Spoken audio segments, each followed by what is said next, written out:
A mensagem de texto brilhou na tela do meu celular às 9h15 da noite de uma sexta-feira.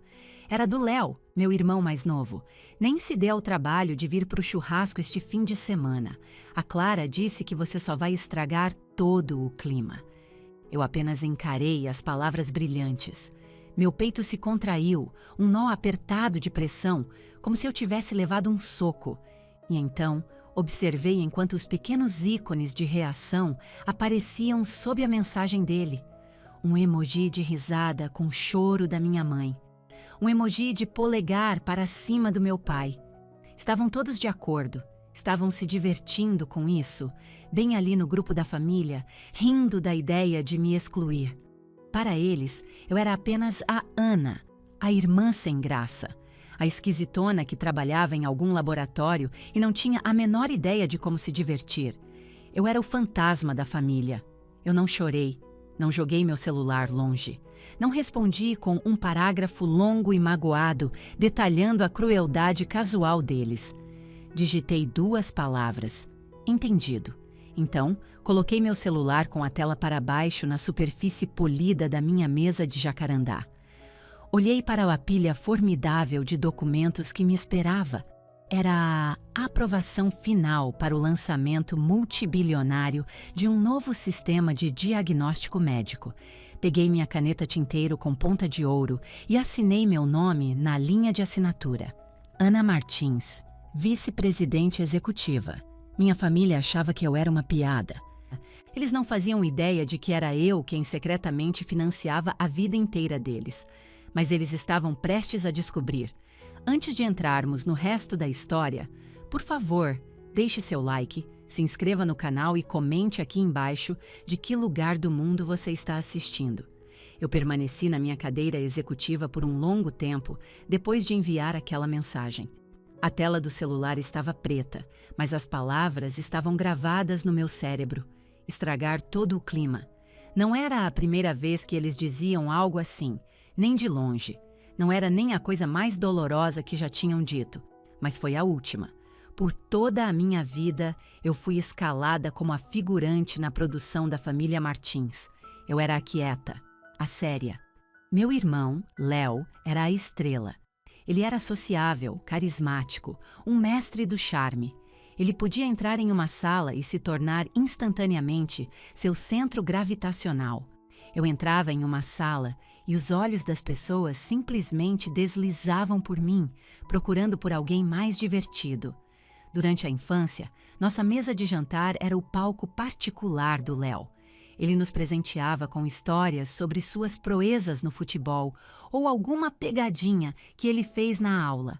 Meus pais, Roberto e Helena, ficavam pendurados em cada sílaba dele, rindo até as lágrimas escorrerem por seus rostos. Se eu ousasse falar, a energia mudava. Eu falava sobre uma Olimpíada de Ciências ou um romance no qual estava imersa. Minha mãe soltava um suspiro suave, cutucava sua salada e murmurava: "Que legal, Ana! Léo, você pode passar o pão?" Eu aprendi a ficar em silêncio. Aprendi a parar de esperar que eles me ouvissem. Quando fui para a faculdade, escolhi deliberadamente uma universidade a 4 horas de distância. Eu nutria uma esperança ingênua de que a distância pudesse fazê-los sentir minha falta. Não fez. Eles faltaram à minha cerimônia de formatura porque Léo estava tendo uma crise enorme com sua namoradinha da vez. Uma semana depois, um cartão chegou com um cheque de R$ 200 dentro. Eles tinham errado meu nome, escrevendo Eva. Rasguei o cheque em pedacinhos e joguei fora. Depois da faculdade, eu investi tudo o que tinha na minha carreira. A ciência era lógica, a física não tinha mudanças de humor, a biologia não tinha favoritos. Se você fizesse o trabalho, obtinha um resultado. Era uma meritocracia. Minha família não era. Comecei minha jornada na Ethelred Farmacêutica como pesquisadora júnior. O trabalho era exaustivo. Eu fazia jornadas de 80 horas semanais, sacrificando feriados e aniversários. Não que eu fosse convidada para muitos deles, de qualquer forma. Nas raras ocasiões em que eu aparecia para o Natal ou Ano Novo, a dinâmica era deprimentemente previsível. Eu ficava na ponta da mesa, tomando água, enquanto Léo se gabava de sua mais recente fantasia empreendedora. Léo estava sempre lançando algo novo, uma empresa de chapéus personalizados, um serviço de consultoria em blockchain, uma franquia de academia boutique. Todos eles implodiram espetacularmente e toda vez meu pai estava lá para assinar o cheque. Ele é um cara que corre riscos, meu pai dizia com um orgulho descabido. Isso exige coragem. Então ele olhava na minha direção. E a Ana? Bem, a Ana é confiável. Ela adora seu jaleco de laboratório. Eles me imaginavam como um zangão operário, passando meus dias higienizando béqueres por um salário mínimo. Eles nunca perguntaram o que eu realmente fazia. Nunca perguntaram sobre as patentes que eu estava coinventando. Nunca perguntaram sobre as promoções. 3 anos atrás, tornei-me a diretora mais jovem da história da empresa. 2 anos atrás, fui promovida a vice-presidente de inovação. No ano passado, fui nomeada vice-presidente executiva. Eu controlava um orçamento maior que o PIB de um pequeno país. Liderava uma divisão com 300 das mentes mais brilhantes da ciência e da engenharia. Quando eu falava em salas de reunião, titãs da indústria ouviam. Quando eu tomava uma decisão, o mercado de ações reagia. Mas para a família Martins, eu era apenas a Ana, a garota que não conseguia arrumar um marido. A garota que morava em um apartamento estéril na cidade e nunca saía para o subúrbio para se divertir. Clara, a esposa do Léo, só piorou as coisas. Léo se casou com ela há 2 anos.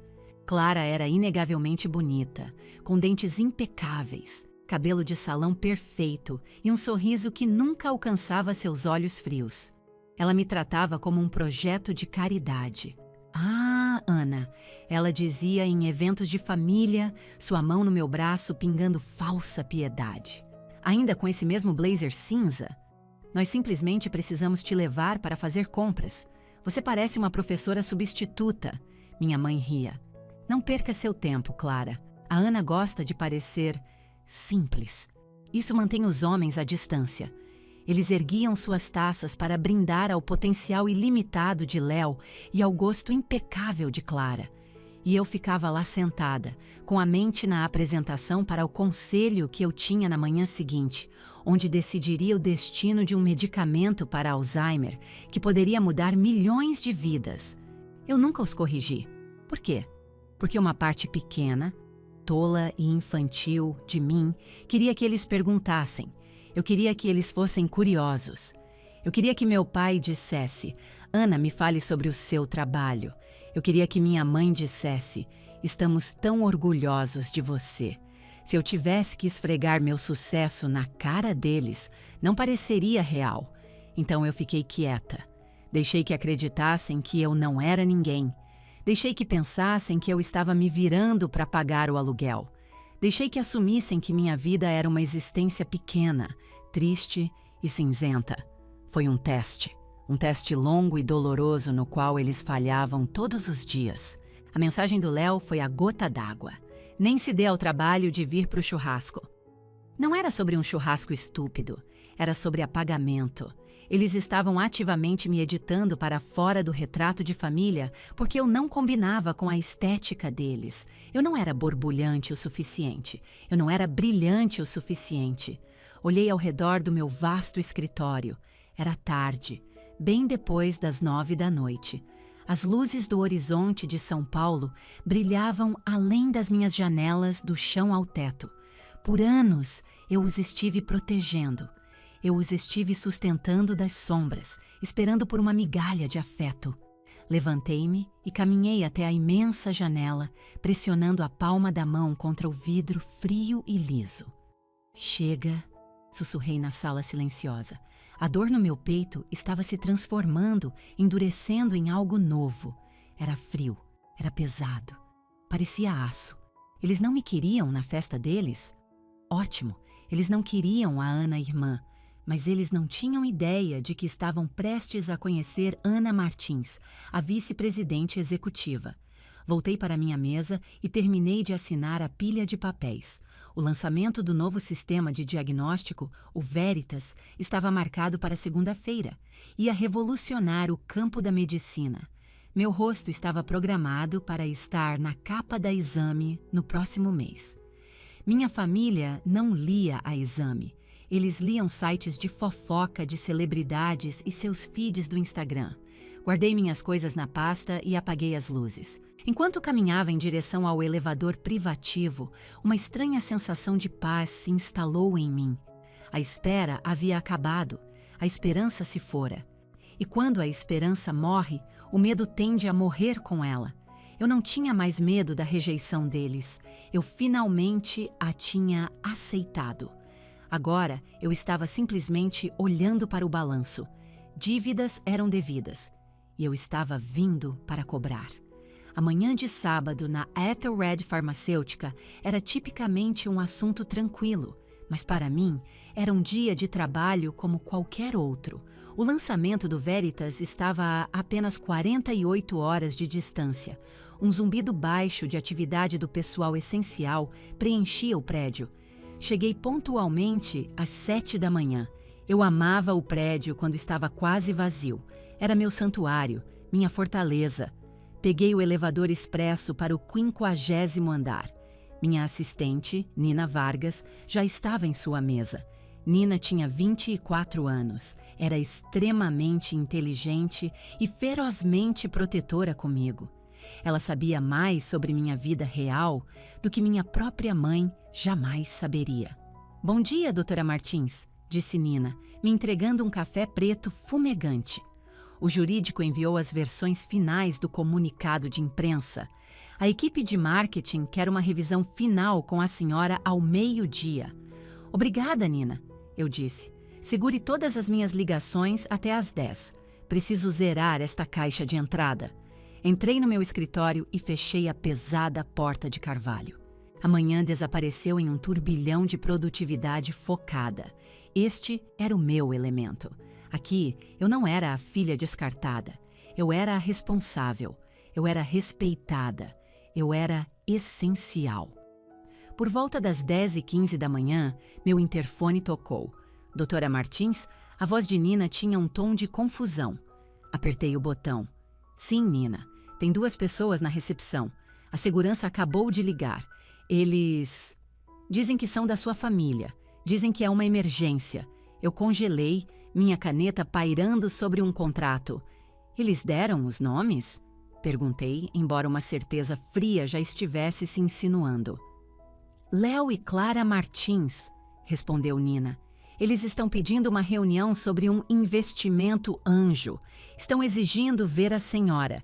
Estão sendo bem rudes com o pessoal da recepção." Recostei-me na minha cadeira de couro. Investimento anjo. Léo estava aqui para me apresentar uma proposta. Ele deve ter procurado o nome da minha empresa online. Provavelmente me imaginou como alguma funcionária de nível médio que poderia colocá-lo em contato com os verdadeiros tomadores de decisão. Ele não tinha a menor ideia. "Mande-os subir", eu disse. "Tem certeza?", perguntou Nina, sua preocupação evidente. "Posso pedir para a segurança acompanhá-los para fora?" "Não", eu disse, uma resolução fria se instalando. "Deixe-os vir. Peça para a segurança acompanhá-los até a ala executiva." Levantei-me e ajeitei as lapelas do meu blazer feito sob medida. Fui até a parede de vidro do chão ao teto, que dava para o espaço de trabalho aberto da minha equipe. Eu geralmente mantinha as persianas de privacidade eletrônicas parcialmente fechadas. Hoje, eu as abri completamente. Eu queria uma plateia completa. Sentei-me novamente atrás da minha mesa maciça e imponente. Não fingi trabalhar, apenas esperei. Alguns minutos depois, o elevador soou. Observei através do vidro as portas se abrirem. Clara saiu primeiro, enfiada em um vestido rosa choque curto demais para qualquer ambiente corporativo. Ela usava óculos de sol enormes na cabeça e examinava o andar com um ar desdenhoso, como se estivesse avaliando um novo lugar da moda para um brunch. não uma empresa farmacêutica multibilionária. Léo vinha atrás dela, parecendo amarrotado em uma camisa polo amassada e jeans. Ele parecia pequeno e deslocado. Eles passaram pelas fileiras de estações de trabalho vazias, sua confusão crescendo. O andar era uma extensão silenciosa de concreto polido e cromo. Nina se levantou de sua mesa quando eles se aproximaram da minha porta. Senhor e senhora Martins, disse Nina com profissionalismo praticado. É, somos nós, resmungou Léo, mal olhando para ela. Onde está a Ana? Ela disse que poderia nos colocar para dentro. A doutora Martins está esperando por vocês, corrigiu Nina, gesticulando em direção à porta do meu escritório. Clara zombou. Doutora Martins? Nossa, ela se leva a sério demais para uma técnica de laboratório. Eles se aproximaram da minha porta e Nina a segurou aberta para eles. Eles entraram. Eu não me levantei. Não ofereci um sorriso. Permaneci perfeitamente imóvel, com as mãos cruzadas sobre a extensão polida da minha mesa.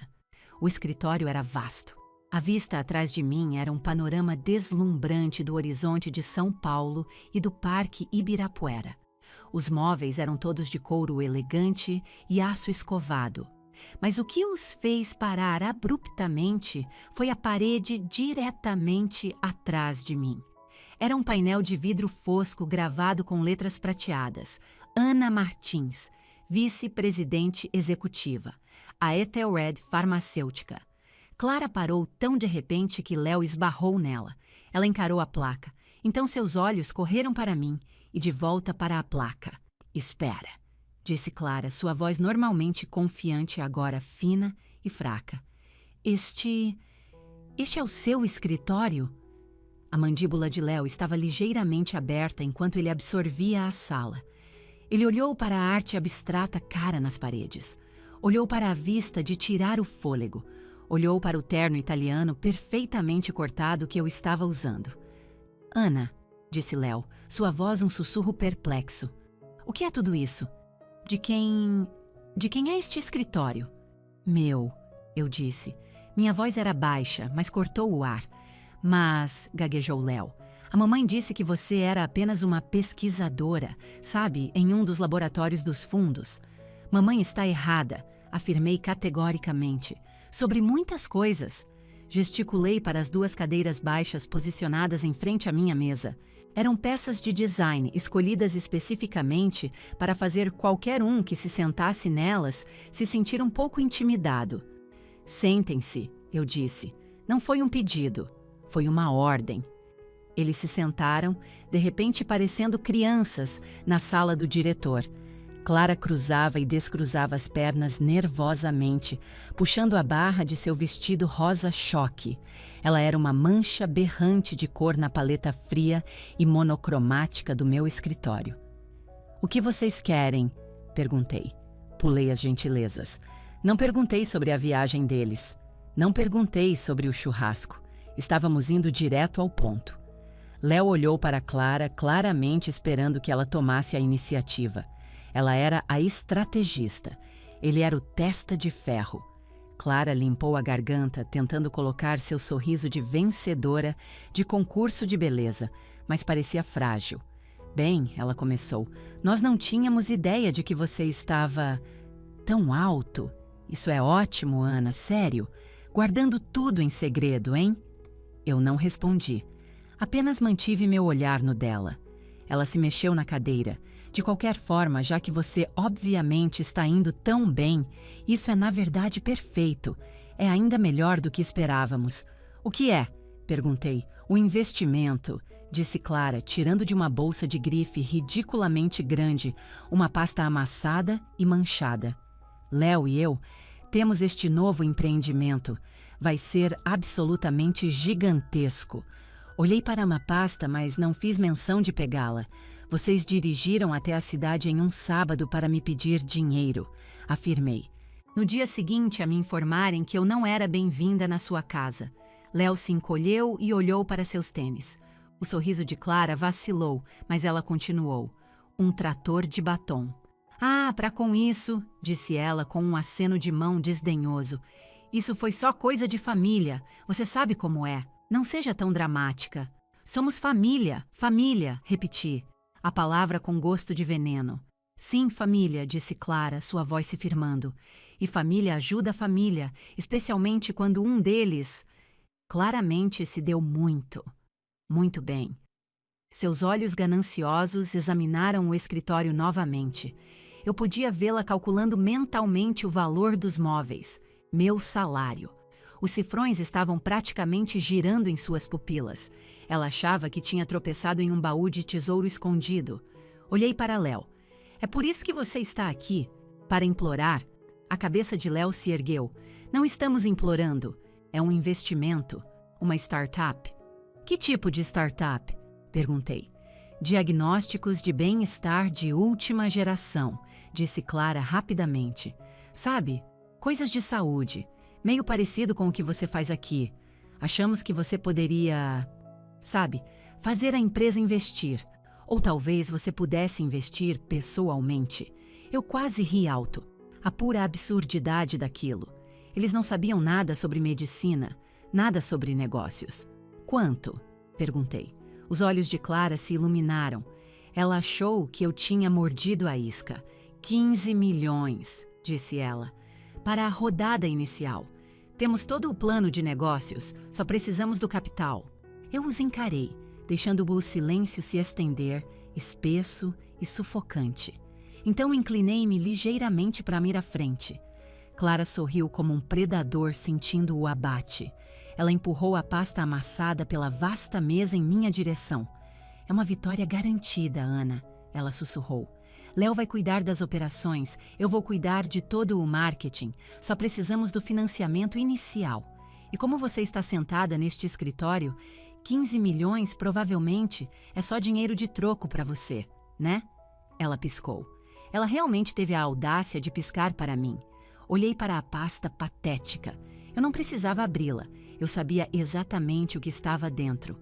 Uma confusão de jargões vagos, imagens roubadas dos sites de outras empresas e projeções de lucro descontroladamente otimistas, baseadas em pura fantasia. Era uma piada. Léo também estava se inclinando para a frente, seu rosto uma máscara de ansiedade desesperada. Esta é uma chance real para nós, Ana. O pai acha que é uma ideia fantástica.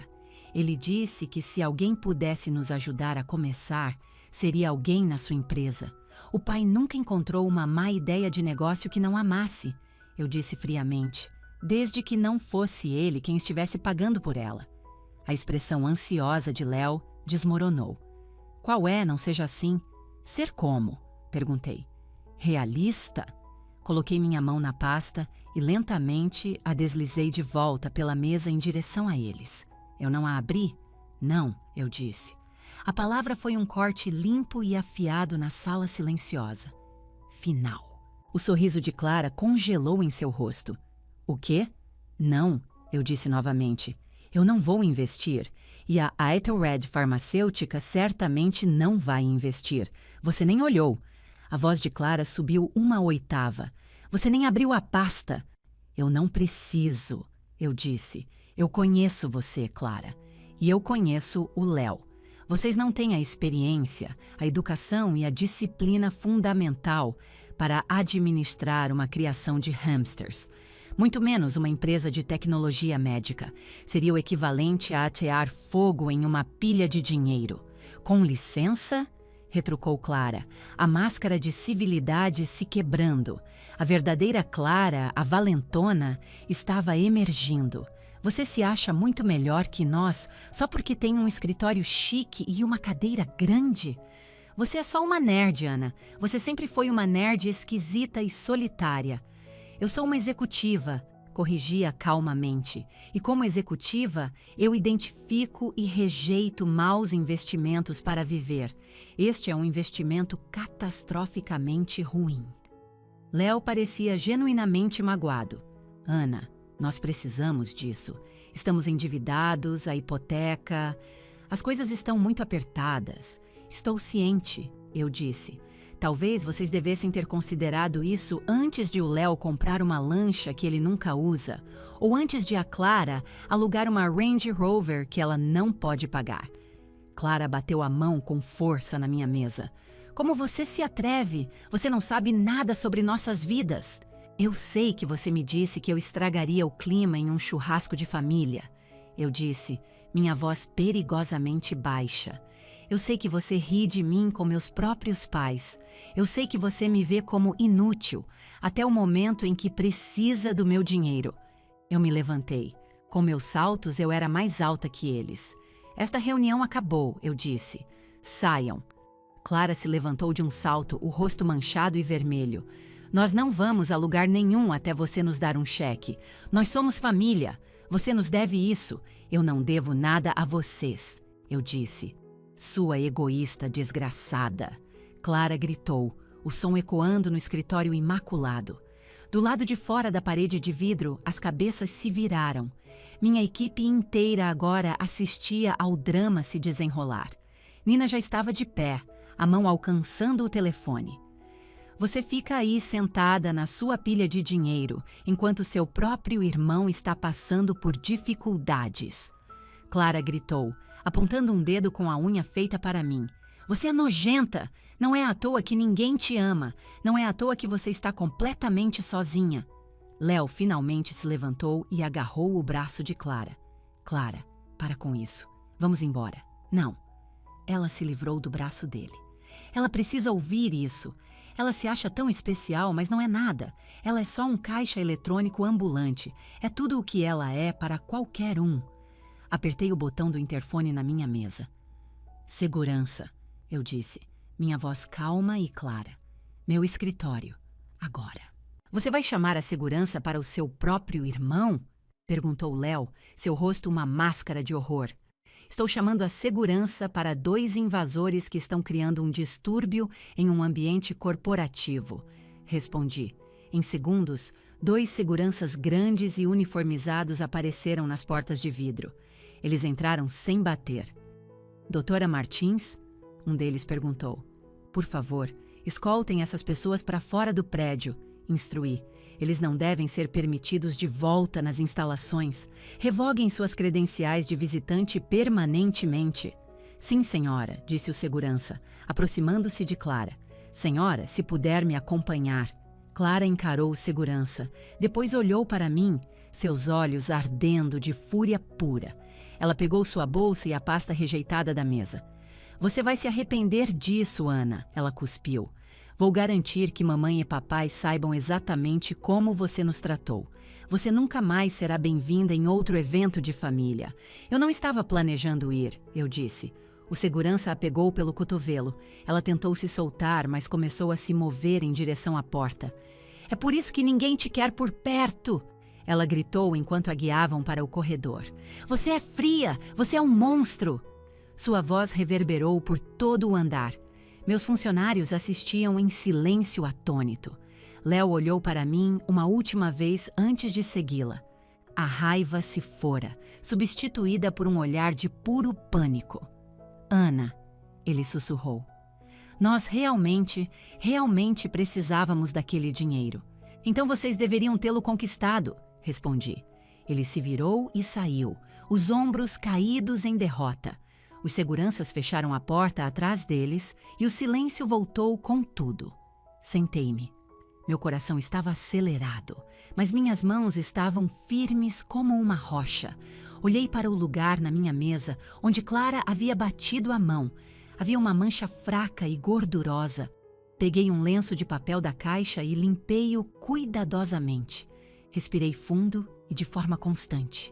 Estava feito. Eu finalmente tinha traçado um limite, mas eu havia subestimado gravemente o desespero deles. Pensei que os gritos fossem o clímax. Eu estava errada. Era apenas o ato de abertura. 10 minutos se passaram. Tentei me concentrar novamente no trabalho, mas a adrenalina ainda corria em minhas veias. Bebi um gole do meu café agora frio, tentando acalmar os nervos. Então, meu celular pessoal vibrou na mesa. Olhei para a Bel e amei para a tela. Um alerta de segurança do meu banco. Banco XYZ. Uma consulta de crédito foi detectada.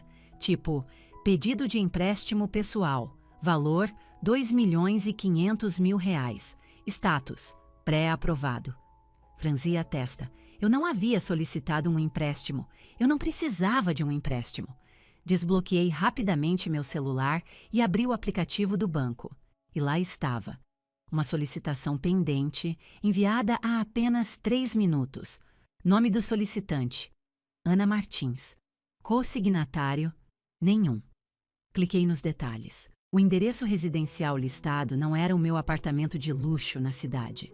Era uma casa dos meus pais no subúrbio. O número de contato era um antigo número de telefone fixo da minha infância. O chão se abriu sob meus pés. Parecia que eu estava em queda livre. Eles tinham meu CPF. Claro que tinham. Minha mãe guardava todos os nossos documentos importantes em uma caixa de arquivos empoeirada no sótão. Certidões de nascimento, antigas declarações de imposto de renda do meu primeiro emprego na adolescência. Eles estavam tentando fazer um empréstimo de mais de R$ 2,5 milhões de reais em meu nome. Isso não era apenas desesperado. Era um crime. Verifiquei a hora. 10h44 da manhã. Eles devem ter feito isso do carro. Clara provavelmente tinha o pedido pré-preenchido em seu celular, pronta para clicar em enviar no segundo em que eu dissesse não. Este era o plano B deles. Se eu não lhes desse o dinheiro, eles simplesmente o roubariam. Uma raiva cega e incandescente tomou conta de mim. Isso não era mais drama familiar. Era roubo de identidade. Não hesitei. Não liguei para meus pais para gritar com eles. Não mandei mensagem para Léo exigindo uma explicação. Toquei no contato de David Costa. Ele era meu gerente de contas private, um homem em quem eu confiava implicitamente. Ele atendeu no segundo toque. Ana, tudo bem? É sábado. David, eu disse, minha voz puro gelo. Cancele. Cancelar o quê? Há um pedido de empréstimo de R$ 2.500.000 no meu sistema. É fraudulento. Eu não o autorizei. O tom de David mudou para a atenção total. Estou nisso. Me dê 10 segundos. Ouvi o clique furioso de seu teclado. Ok, estou vendo, disse David, enviado online. Usaram seus dados de perfil antigos. Ana, parece que passou pelas perguntas de segurança iniciais, porque eles sabem as respostas, eu disse entre dentes. Nome de solteira da mãe. Nome do primeiro animal de estimação. Mascote do colégio. É minha família, David. Houve uma breve pausa. David conhecia os traços gerais da minha situação familiar. Ele sabia por que eu mantinha minhas finanças seguras como um cofre forte deles. Sinto muito, Ana, disse ele suavemente. Não sinta, eu disse. Apenas cancele. Feito, confirmou David. Marquei como fraudulento. O pedido foi negado e estou colocando um congelamento total em seus relatórios de crédito nos 3 birôs. De agora em diante, ninguém pode abrir um cartão de crédito em seu nome sem uma amostra de DNA. Ótimo, eu disse.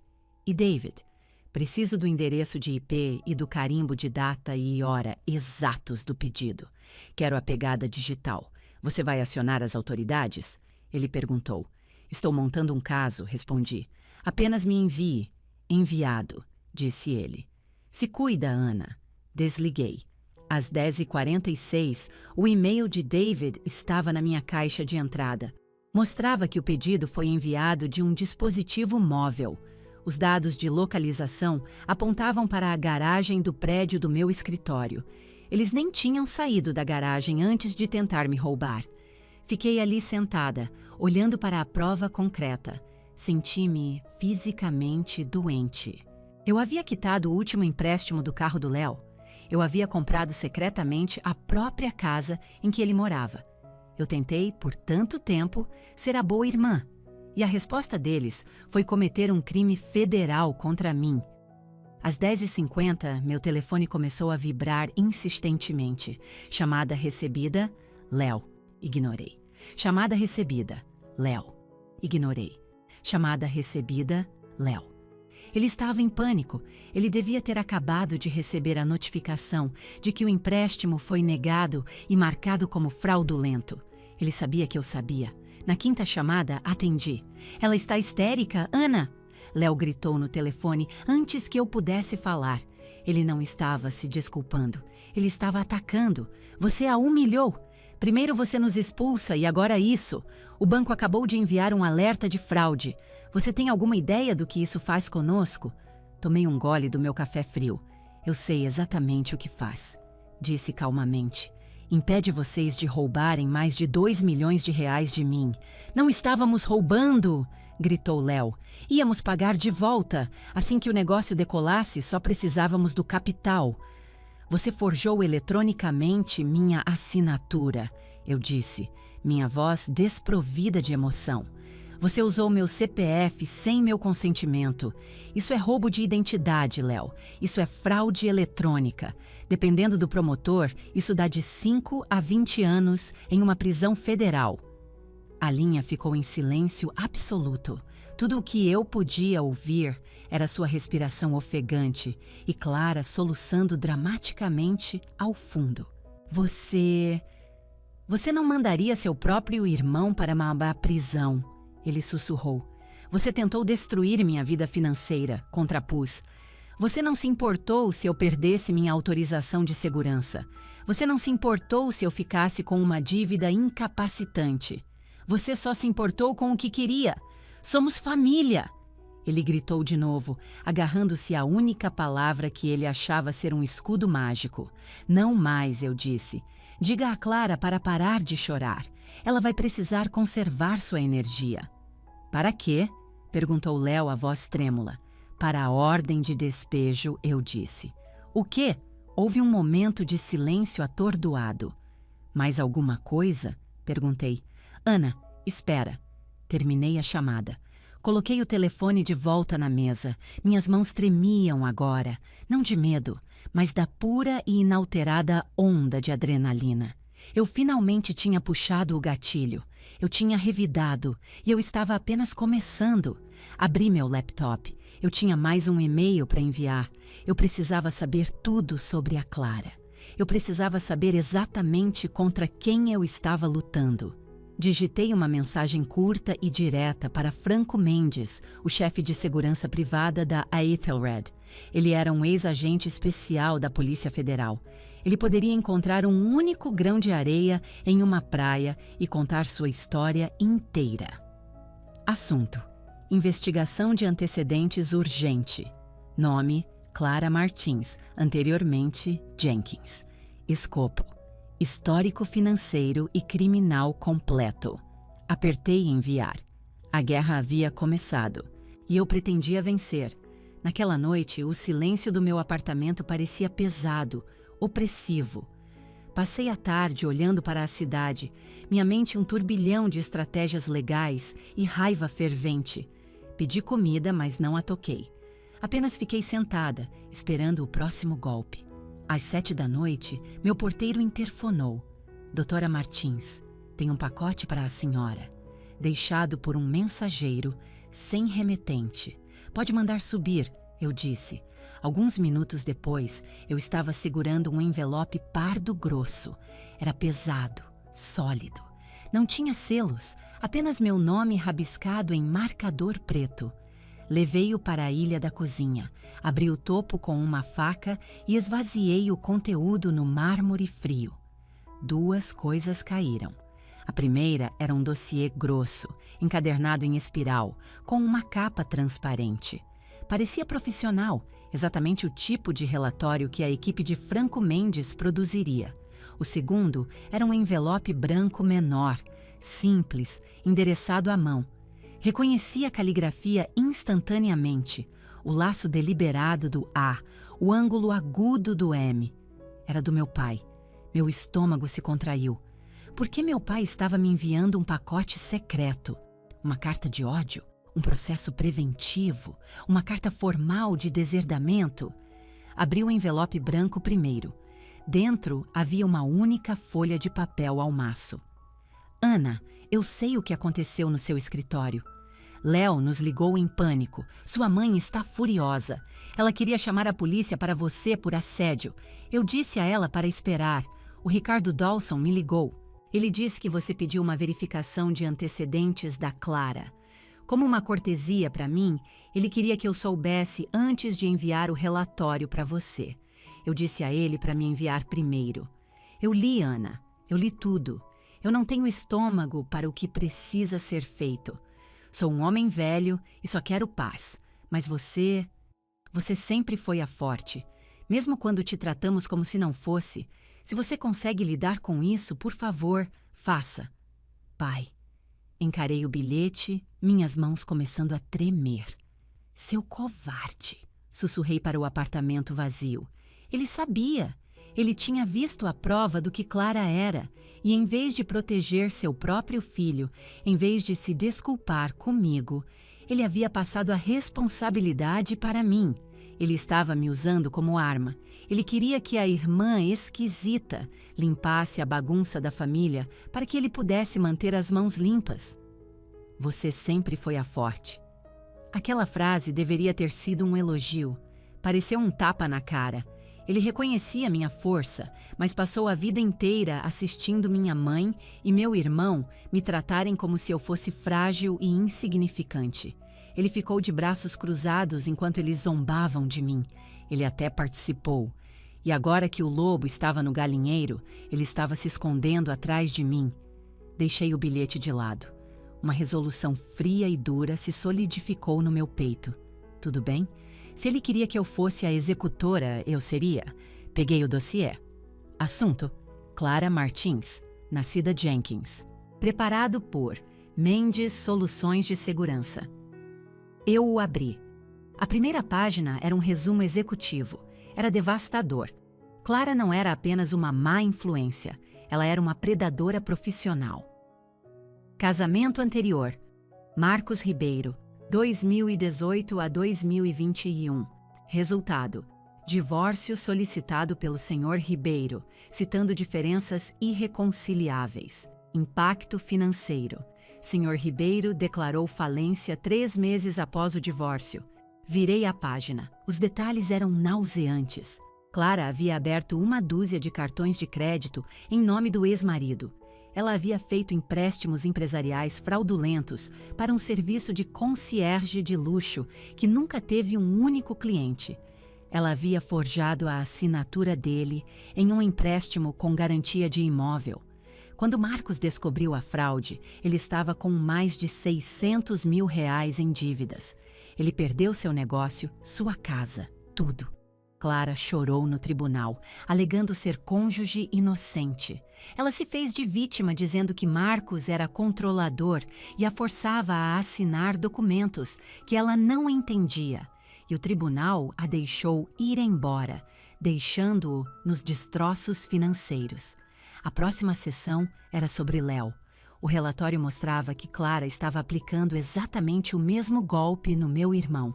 Em seus 2 anos de casamento, o score de crédito de Léo despencou mais de 200 pontos.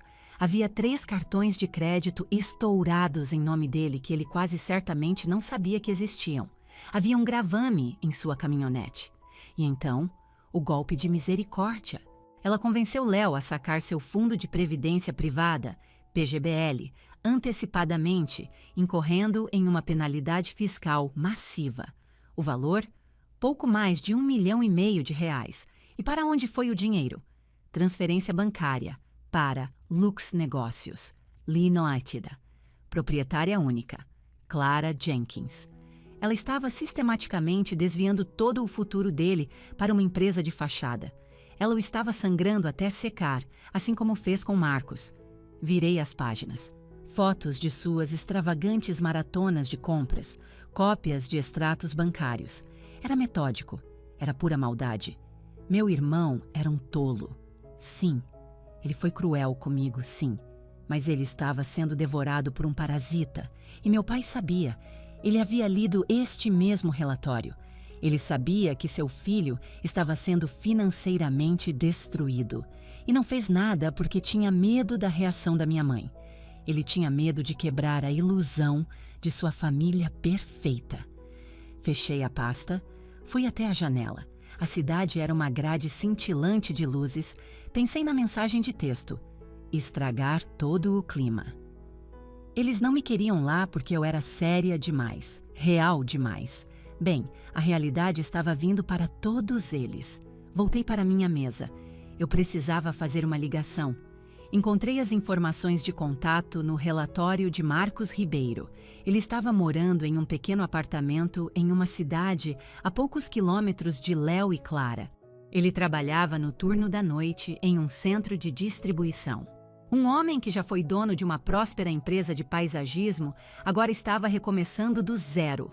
Peguei meu telefone e disquei. Tocou 4 vezes antes que uma voz cansada e rouca atendesse. Alô? É o Marcos Ribeiro? Perguntei. Sim, quem fala?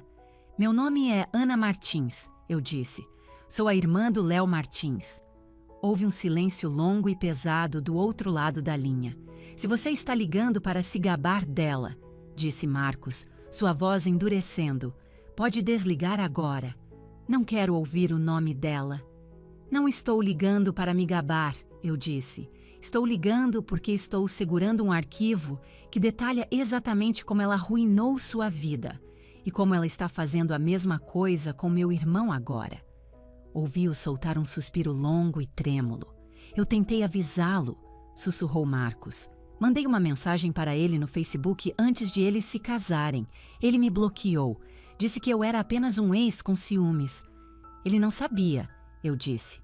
Ela é uma mentirosa muito boa. Ela é o diabo, disse Marcos simplesmente. Eu vou detê-la, eu disse. Mas preciso da sua ajuda. Preciso que você conte sua história. Não para um juiz ou um advogado, para a minha família. Por que diabos eu deveria te ajudar? Perguntou Marcos. Você é uma Martins. Você provavelmente é igual ao resto deles. Eu sou a pessoa de quem ela tentou roubar 2,5 milhões de reais hoje de manhã, eu disse. E sou a única com os recursos para enterrá-la. Houve outra pausa. Do que você precisa? Ele finalmente perguntou. Encontre-me amanhã, eu disse. Eu tenho um plano. Primeiro, enviei um e-mail para Marcos com a localização. Uma cafeteria tranquila a meio caminho entre meu apartamento no centro e o subúrbio. Nos encontraríamos às 7 da noite. Então, abri meu laptop. Era hora de usar o AIS que eu guardava na manga há 3 anos. Entrei no portal seguro de uma holding chamada AM Negócios Lilhada. AM, de Ana Martins. Ninguém na minha família sabia que existia. 3 anos atrás, Léo e Clara estavam procurando uma casa. O crédito deles já estava ruim, mesmo naquela época. Nenhum banco os aceitaria. Meus pais não podiam ser fiadores. Léo teve um colapso na mesa de jantar, chorando sobre como era um fracasso que não conseguia dar um lar para sua nova noiva. Eu não suportei ver aquilo. Apesar de tudo, ele era meu irmão mais novo. Então, eu comprei a casa. Usei uma empresa para manter meu nome fora dos registros públicos. Encontrei uma bela casa de 4 quartos em um bom bairro por 2 milhões de reais. Paguei à vista. Então, contratei uma imobiliária para alugá-la para Léo. Instruí o gerente a oferecer a eles uma taxa especial, explicando que o proprietário era um filantropo que gostava de ajudar jovens casais a começar. Eles pagavam R$ 4.000 por mês. O valor de mercado para aquela casa era mais perto de 9 mil. Eu estava subsidiando toda a vida deles. Eu pagava o IPTU. Eu pagava o seguro. Eu paguei pelo novo aquecedor no inverno passado. Eles se achavam as pessoas mais sortudas do mundo. Nunca souberam que estavam morando na minha casa. Cliquei nos detalhes da propriedade. Proprietário: AM Negócios Lítida. Inquilino: Léo Martins e Clara Martins. Status do contrato: renovação mensal. Eles estavam com um contrato de renovação mensal porque estavam cronicamente atrasados com o aluguel subsidiado. Eu sempre disse à imobiliária para ser leniente, para nunca iniciar um processo de despejo. Essa leniência agora havia acabado. Redigi um novo documento. Notificação de rescisão de contrato de locação. Para Léo Martins e Clara Martins. Imóvel: Rua dos Jequitibás, 142, Campinas, SP.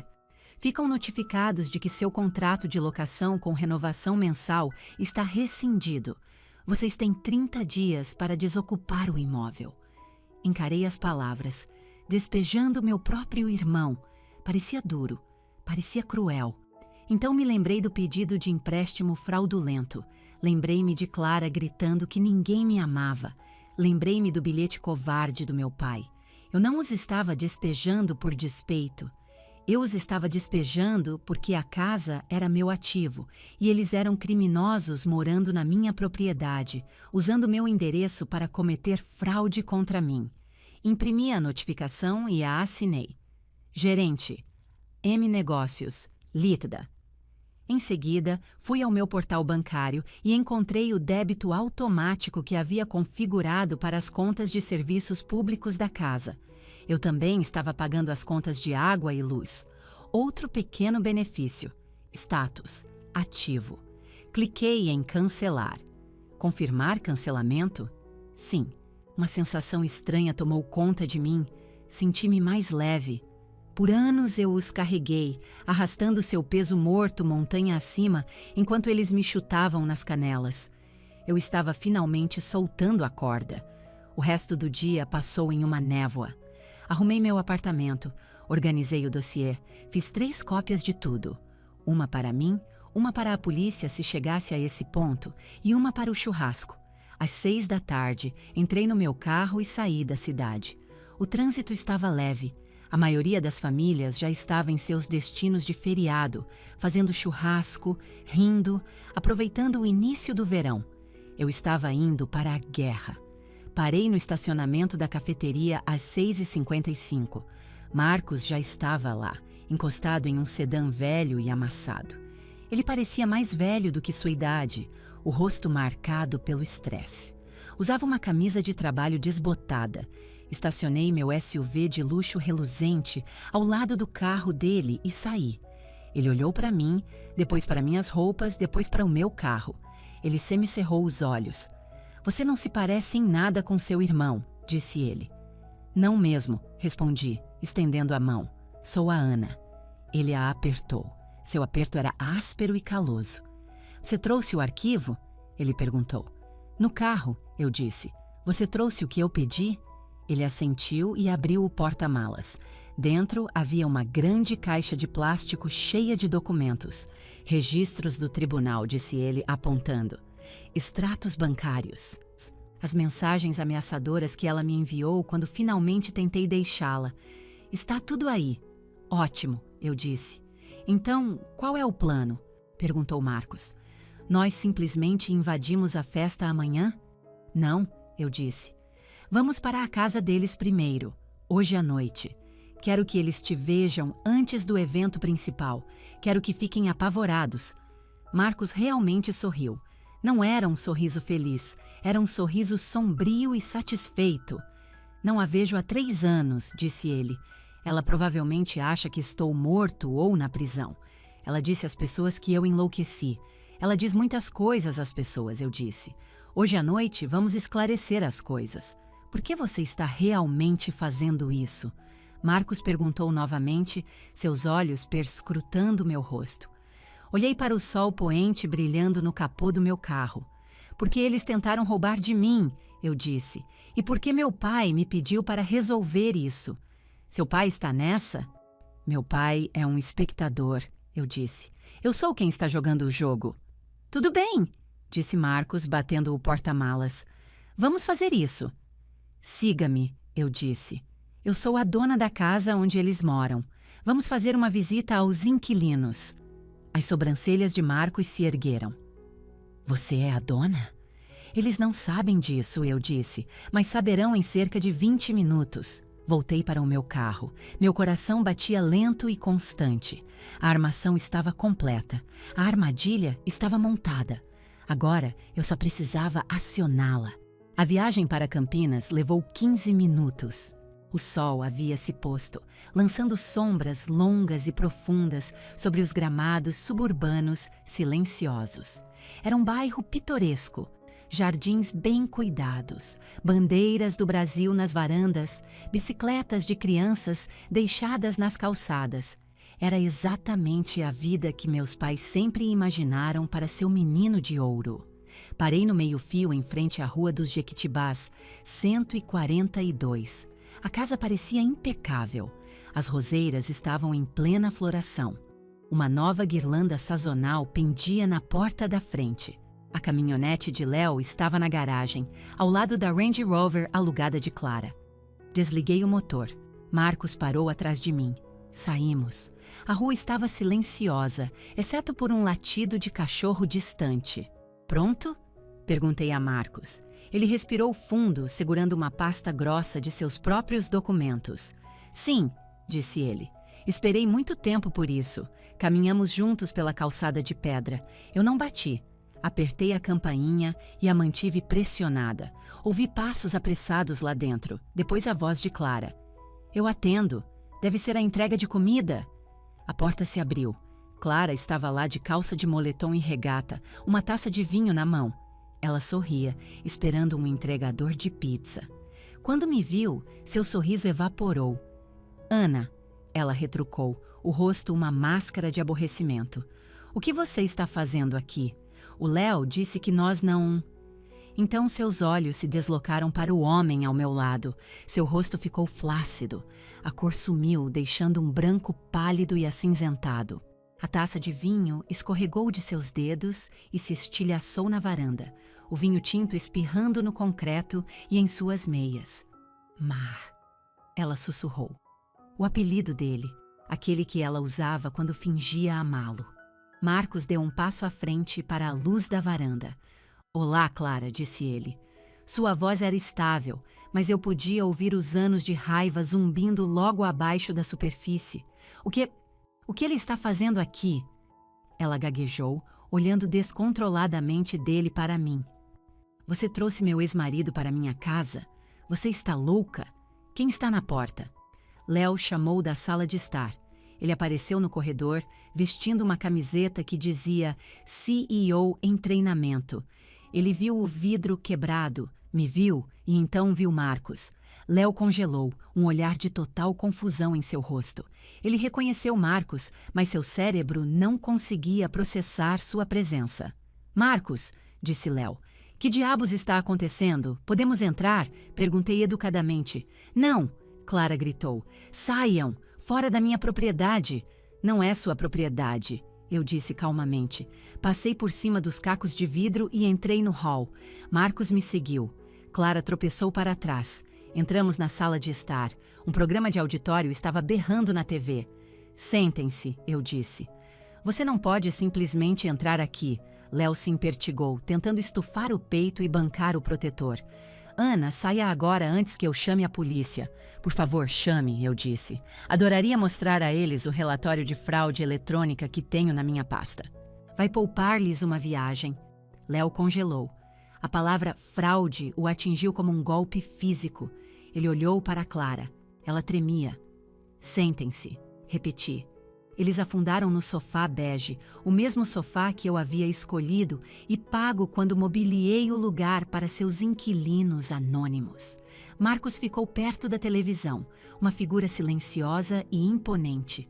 Eu fiquei no meio da sala. Mar. Clara choramingou.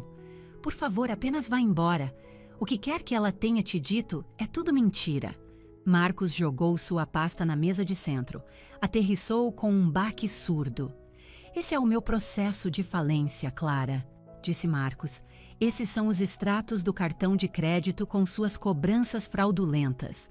São os e-mails onde você admitiu ter forjado minha assinatura no empréstimo, com garantia de imóvel.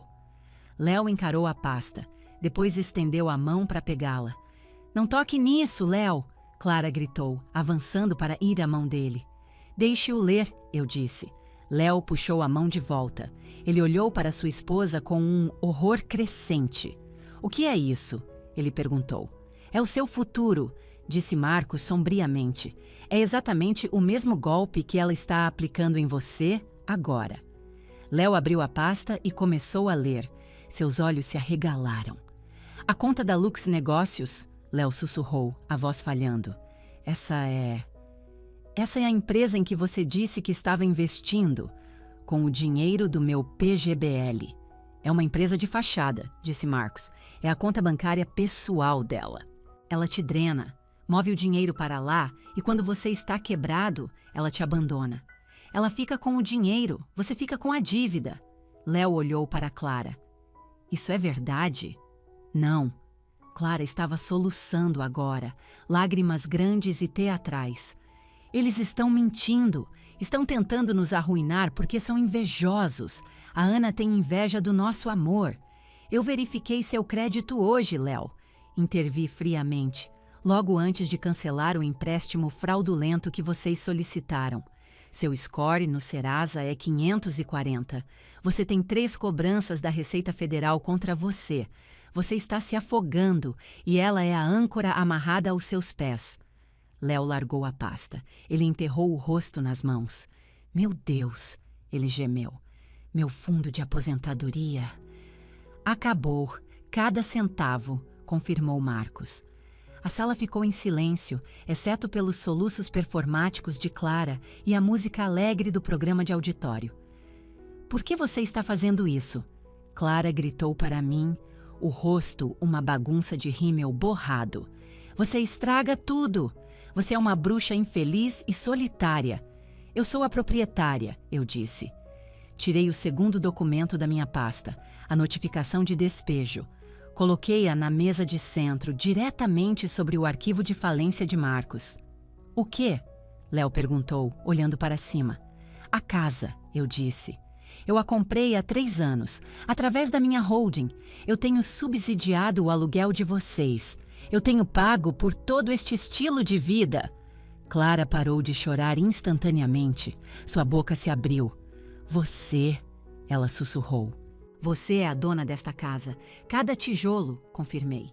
E vocês têm 30 dias para sair. Você não pode fazer isso, gritou Clara. Temos direitos de inquilino. Somos família. Vocês são inquilinos, corrigia. E estão em quebra de contrato por falta de pagamento e por tentar fraudar a proprietária do imóvel. Olhei para Léo. Ele parecia totalmente destruído, como uma criança que acabara de descobrir a verdade sobre o Papai Noel. Ana, ele sussurrou, você comprou a casa para nós. Eu tentei te ajudar, eu disse. Tentei te dar uma base. E em troca você cuspiu em mim. Você deixou sua esposa zombar de mim. Você tentou me roubar. Eu não sabia. Ele chorou, lágrimas agora escorrendo pelo seu rosto. Eu não sabia que era você. Você nunca perguntou, eu disse. Você nunca me perguntou uma única coisa sobre a minha vida. 30 dias. Se vocês não saírem até o final de junho, o oficial de justiça os removerá. Para onde vamos? Léo lamentou. Não temos dinheiro. Isso, eu disse, é uma pergunta para sua esposa. Ela parece ser uma especialista em fazer o dinheiro desaparecer. Talvez ela saiba como encontrar algum. Fiz um sinal para Marcos. Acabamos aqui. Saímos, deixando-os nas ruínas.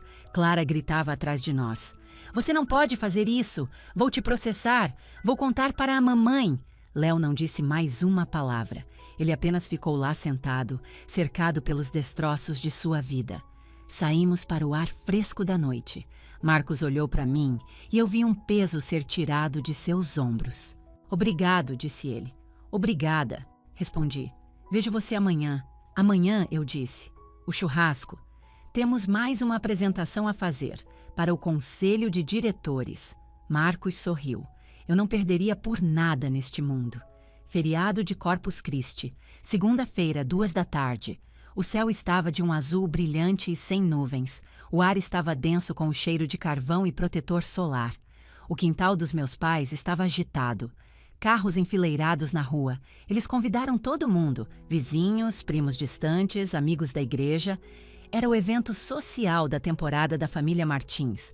Estacionei meu carro no final da rua, não querendo ficar presa. Subi à entrada da garagem carregando uma fina pasta de couro preta. Eu usava um terno azul marinho elegante. Todos os outros estavam de shorts e chinelos. Eu parecia uma agente funerária chegando a ser uma festa na piscina. A música alegre vacilou e morreu quando entrei no quintal. Minha mãe, segurando uma bandeja de ovos de codorna, congelou no meio do passo. Meu pai, posicionado na churrasqueira, olhou para cima, o rosto pálido. A conversa dos convidados se transformou em um silêncio desconfortável. Todos sentiram a mudança na atmosfera. Ana, disse minha mãe, a voz tensa, nós não achamos que você viria. O Léo disse muitas coisas, anunciei, minha voz se projetando claramente pelo quintal. Passei pelo isopor de bebidas, pela piscina infantil e fui direto para a mesa principal do pátio, onde Léo e Clara estavam sentados. Pareciam fantasmas, não tinham dormido. Os olhos de Léo estavam vermelhos e irritados. Clara se escondia atrás de óculos de sol enormes. "O que você está fazendo aqui?" Clara sibilou. "Você já não fez o suficiente." "Estou aqui para terminar o que comecei", eu disse. Virei-me para meus pais. "Mãe, pai, vocês me disseram para não vir porque eu estrago o clima. Vocês riram disso." O rosto da minha mãe ficou carmesim. "Ah, Ana, foi só uma brincadeira boba. Não seja tão dramática." "Não foi uma brincadeira", eu disse. "Foi a verdade. Eu não pertenço a este lugar. E hoje vou mostrar a todos vocês por quê." Abri minha pasta. Tirei o relatório de fraude, a notificação de despejo, a verificação de antecedentes. Coloquei-os sobre a mesa, bem ao lado da salada de batata. "Pai", eu disse, olhando-o diretamente nos olhos. "Você me enviou este bilhete no sábado. Você me disse que sabia que a Clara era uma golpista profissional. Você me disse para resolver." Um suspiro coletivo percorreu a multidão. Minha mãe deixou cair a bandeja de ovos de codorna. Eles se espatifaram nas pedras do pátio. "Roberto", disse minha mãe, virando-se para meu pai. "Do que ela está falando?" Meu pai olhou para a churrasqueira, incapaz de encontrar o olhar dela, incapaz de encontrar o meu.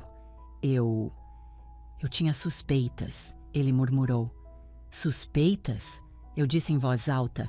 "Você tinha um dossiê de 50 páginas. Você tinha provas. Você sabia que ela estava roubando seu filho às cegas e foi covarde demais para fazer qualquer coisa a respeito." Apontei para os papéis. "Clara roubou todo o PGBL do Léo. Anunciei para os convidados atônitos da festa. Ela destruiu o crédito dele e tentou cometer fraude bancária em meu nome." "Mentirosa!" Clara gritou, pulando de pé. "Ela está mentindo! Ela é louca! Será?" Olhei em direção ao portão lateral. Na hora certa, Marcos entrou. A multidão se abriu para ele. Ele estava barbeado, vestido com uma camisa de botão impecável. Clara fez um som como um animal pequeno e ferido. "Marcos?" Minha mãe sussurrou. "Esse é o ex-marido dela?" "Senhora Martins?" disse Marcos educadamente. "Desculpe interromper." Ele caminhou até a mesa. "Conte a eles, Marcos", eu disse. "Ela fez exatamente a mesma coisa comigo", disse Marcos, sua voz clara e firme. "Ela inventou um negócio falso, roubou minhas economias de uma vida e me deixou completamente falido. Ela está fazendo isso com seu filho agora mesmo." Léo se levantou, as pernas trêmulas. "É verdade", disse ele suavemente. "Léo", Clara agarrou seu braço. "Não dê ouvidos a eles." "É verdade, mãe", disse Léo, finalmente olhando para nossa mãe. "O dinheiro acabou tudo. E a Ana é a dona da nossa casa." "O quê?" A cabeça da minha mãe se virou para mim. "Você é a dona da casa deles?" "Eu a comprei para ajudá-los", eu disse. "E há 2 dias eu os despejei." "Despejou?" Minha mãe gritou. "Ana, esse é seu irmão. Como você pôde?" "Porque ele e sua esposa tentaram roubar R$500 mil de mim na manhã de sábado", eu disse. O silêncio no quintal era absoluto. O único som era o chiado dos hambúrgueres esquecidos queimando na grelha. "Isso é verdade?" meu pai perguntou, finalmente olhando para cima. Léo assentiu, novas lágrimas escorrendo pelo seu rosto. "A Clara disse." Ela disse que a Ana nem notaria. "Ela disse que nós merecíamos o dinheiro." Meu pai olhou para Clara. Pela primeira vez que eu já tinha visto, ele olhou para ela com nojo puro e inalterado. Você tentou roubar minha filha? Ele perguntou. Ela tem de sobra, Clara gritou. Ela é rica, ela nunca divide. Ela é uma egoísta, mesquinha, desgraçada. Fora, disse meu pai, a voz baixa e trêmula. O quê? Clara piscou. Fora do meu quintal, meu pai repetiu, apontando sua espátula para o portão. Vocês dois, fora. Pai, Léo choramingou. Você também, Léo, disse meu pai, a voz embargada. Você deixou isso acontecer. Você tentou roubar de sua irmã. A mesma irmã que secretamente colocou um teto sobre sua cabeça. Mas não temos para onde ir. Léo chorou. Se virem, disse meu pai. Olhei para Clara. A polícia tem uma cópia do arquivo. A propósito, acrescentei. Franco Mendes enviou esta manhã. Talvez você queira passar menos tempo chorando e mais tempo ligando para um advogado. Clara me encarou com uma expressão de ódio puro e concentrado, mas ela sabia que tinha perdido. Ela pegou sua bolsa e marchou em direção ao portão. A multidão de vizinhos e amigos se abriu como o mar vermelho, seus rostos uma mistura de choque e julgamento. Léo ficou lá por um momento, olhando de nossa mãe para nosso pai. Ninguém se moveu para abraçá-lo. Ninguém ofereceu uma palavra de conforto. Ele baixou a cabeça e seguiu sua esposa para a rua. Quando o portão se fechou, o silêncio permaneceu. Olhei para meus pais. Espero que a festa melhore agora, eu disse. Fechei minha pasta.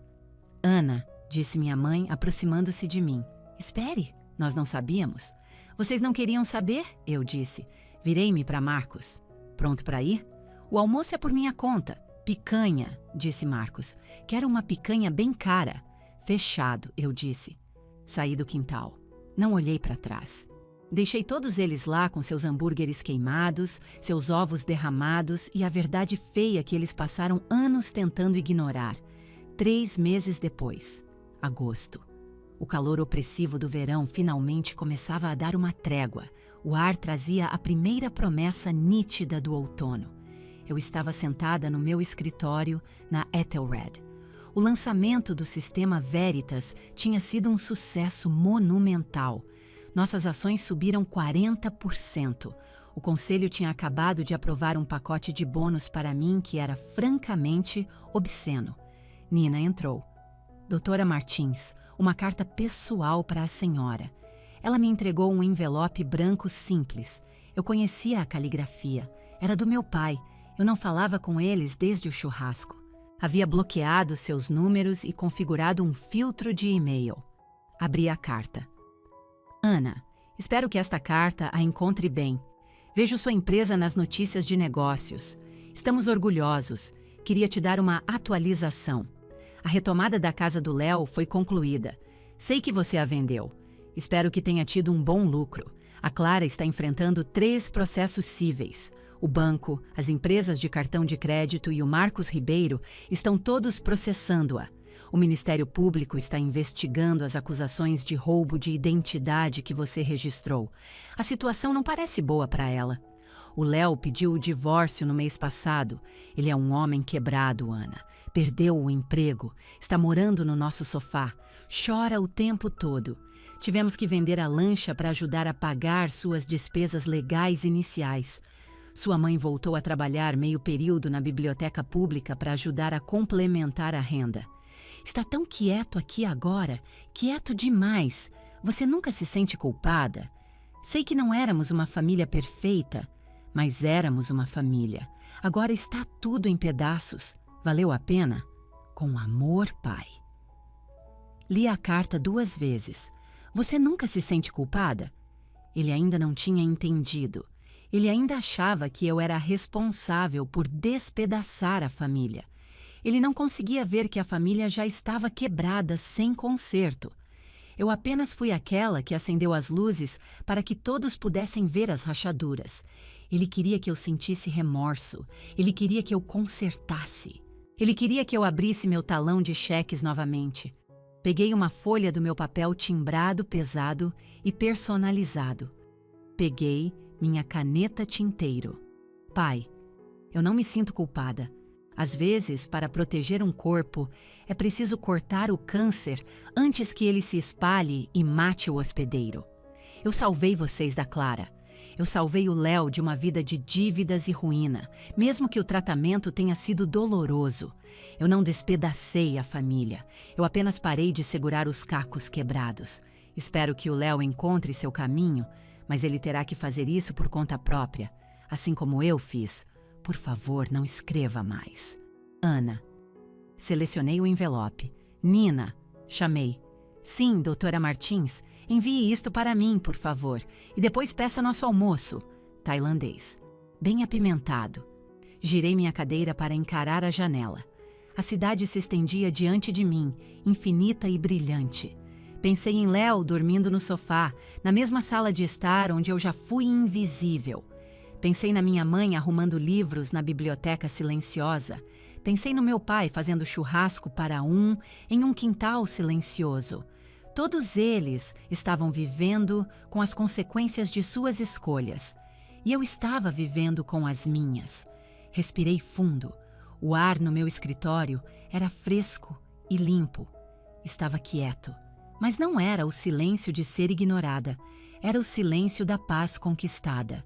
Sorri para mim mesma, peguei minha caneta e voltei ao trabalho. Fim da história.